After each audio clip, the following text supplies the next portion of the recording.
ঠিক এই কারণে অনেকে চায়নি বিজেপি আমাদের রাজ্যে সরকার গঠন করুক। এটা এখন 100% কনফার্ম।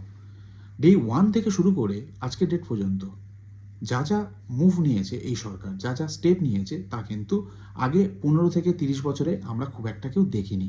তার আজকের জলজ্যান্ত উদাহরণ হচ্ছে এই বাজেট। যে বাজেটটি শুধুমাত্র কোনো সেক্টরের কথা বলেনি, ইন্ডিভিজুয়ালেরও কথা বলেছে, যেটা বহুদিন ধরে অনেক মানুষের ডিমান্ড। সরকারি কর্মী থেকে শুরু করে, আশাকর্মী থেকে শুরু করে, সিভিক ভলেন্টিয়ার থেকে শুরু করে প্রত্যেকটা সেক্টরের মানুষের কথা বলা হয়েছে। ইভেন যারা গ্র্যাজুয়েট রয়েছেন, বসে রয়েছেন, তাদের কথাও বলা হয়েছে। তো এই জিনিসগুলো বিগত আমরা অনেক বছর দেখিনি। আমরা কি দেখেছি? বারবার বিদেশে যেতে, জগিং করতে দেখেছি।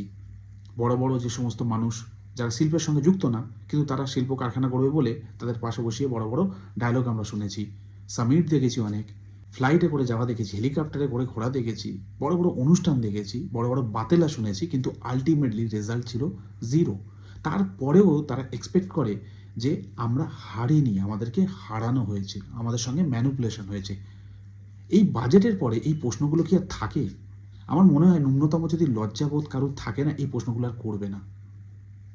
এই যে বাজেট, যা বাজেট পেশ করা হয়েছে, যা যা কথা বলা হয়েছে, এই জিনিসটা যদি আগে বিগত কিছু সরকার করতো, আমার মনে হয় না তাদের আজ এই দিনটা দেখতে হতো। এটাই তো করার জন্য সরকারকে নির্বাচন করা, তার বাইরে তার কিছু না। একটা সরকারকে মানুষ সরায় কখন, অপছন্দ করে কখন? যখন দেখছি দীর্ঘদিন তাদের সময় দেওয়ার পরে আলটিমেটলি আমি রেজাল্ট কিছু পাচ্ছি না। তাই ভাতা দিয়ে, অনুষ্ঠান করে, নাচ গান করে, প্যান্ডেলে প্যান্ডেলে টাকা দিয়ে আর যাই করা যাক, একটা রাজ্য চালানো যায় না। এটা মানুষ দীর্ঘদিন ধরে দেখে আসছিল, অনেক কিছু দেখে আসছিল। তার আলটিমেটলি ব্লাস্ট হয়েছে এই 2026-এ।